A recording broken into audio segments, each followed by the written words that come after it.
Oxi, cê é louco, meu Deus.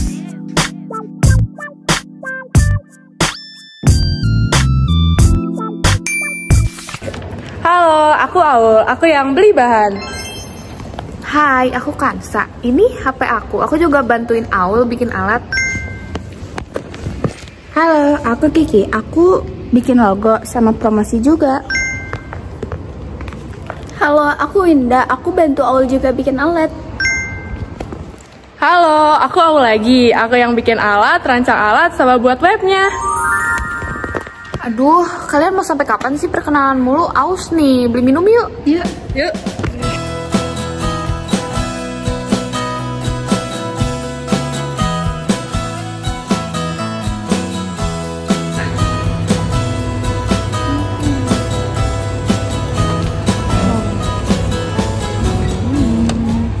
Jangan beli yang itu nggak sih? Karena kandungan gula dari minumannya ini tuh terlalu tinggi. Nah, yaudah apa aja. Coba aku beli ini.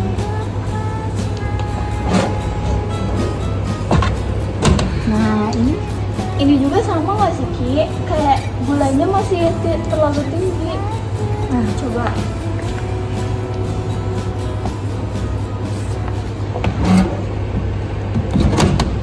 Nah, better tuh ini nggak sih? Kayak gulanya agak rendah dibandingkan yang kalian tadi. Hah? Emang tahu dari mana? yang saya tahu Taunya deh. coba kita cek pakai alat. Apa? Yuk kita lihat. Emang gimana sih cara ngetesnya? Nah, jadi di sini tuh ada namanya alat spektrofotometri. Nah, di mana alat ini itu bisa mengukur kadar kandungan gula yang ada pada suatu minuman. Nah, dari 3 minuman yang udah kita beli itu, kita bisa tes dan dibantu oleh Aul. A few moments later. Oke, jadi project yang kita buat ini adalah spektrofotometri, di mana kita menggunakan satu sensor, yaitu sensor LDR atau nama lainnya adalah sensor cahaya. Nah, boleh dilihat. Nah, dari sensor LDR ini kita bisa memasukkan larutan gulanya di wadah yang telah disediakan di sini. Lalu nanti lampu merah ini akan menyoroti. Jika dia tembus cahaya, maka itu konsentrasi larutan gulanya rendah. Jika dia tidak tembus cahaya, maka konsentrasi larutan gulanya tinggi. Oke guys, jadi untuk ngecek 3 larutan tadi, kita ceknya pakai alat ini. Tapi sebelum itu, kita harus kalibrasi dulu ya. Nih, kita puter. Nah, tunggu hasilnya keluar di sini. Oke, udah 0 belum ya? Nah, udah 0,7, berarti alat ini udah bisa kita pakai. Nah, ini sampel yang pertama, yaitu minuman bersoda yang tadi kata Winda adalah larutan gulanya konsentrasinya paling tinggi. Bener nggak sih? Yuk kita buktiin. Nah, kita masukin ke wadah yang udah disediakan. Oke, nanti lampunya dia akan menyoroti ke sini. Karena mungkin lampunya kurang terang, kita bisa atur di potensiometernya. Nah, udah. Oke, karena di sini ada ESP32 yang fungsinya itu buat IoT untuk menyambungkan ke grafiknya.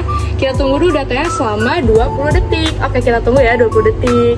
Nah, setelah ditunggu 20 detik, jadi ini adalah hasil dari sampel yang pertama, yaitu kadar konsentrasi larutannya sekitar 1,7728.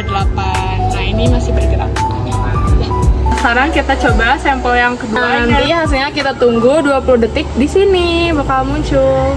Nah, setelah 20 detik, ini adalah hasil dari konsentrasi larutan minuman teh itu, yaitu sekitar 0,8109, tentunya lebih rendah dari minuman bersoda tadi. Nah, ini ada sampel yang ketiga, yaitu sampel air kelapa. Nah, katanya itu gulanya sedikit banget, yuk kita tes. Nah, ini adalah hasil dari sampel yang ketiga, yaitu dari air kelapa.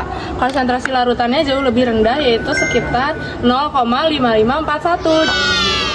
Nah, gimana sekarang, kalian udah percaya belum? Emang ini terpercaya ya alatnya? Terpercaya dong, kan ini udah diakui oleh pihak akademisi. Nanti kita lihat videonya.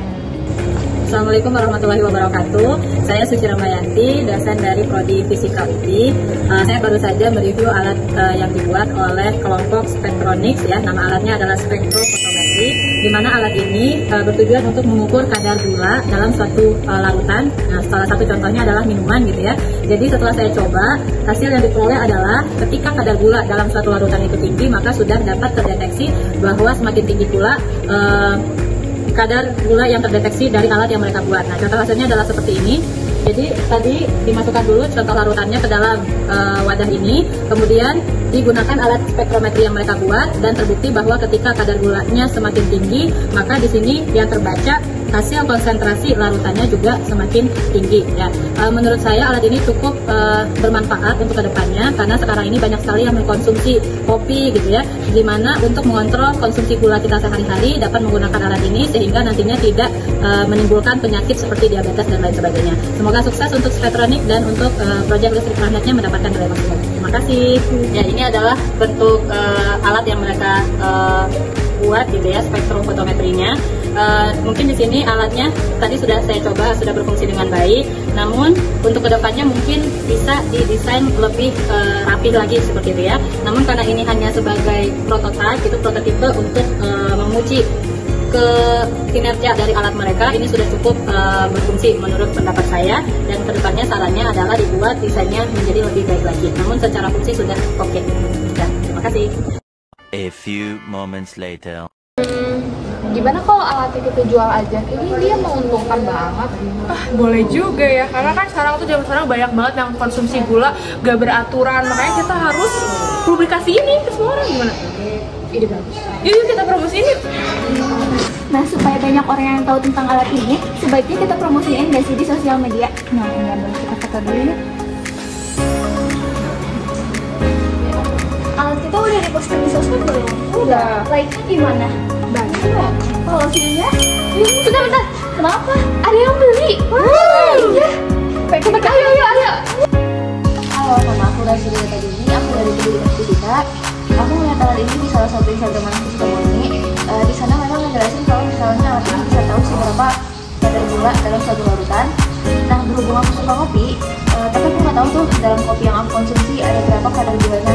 Jadi aku pakai alat ini buat mengukur kadar gula dari kopi yang aku konsumsi. Selain itu, karena aku anak pendidikan, alat ini bakal aku pakai sebagai salah satu media pembelajaran aku untuk aku ngajar nanti. Lalu saran dan masukan untuk alat ini mungkin kedepannya bisa lebih dikembangkan fungsinya dan lebih dirapihin lagi.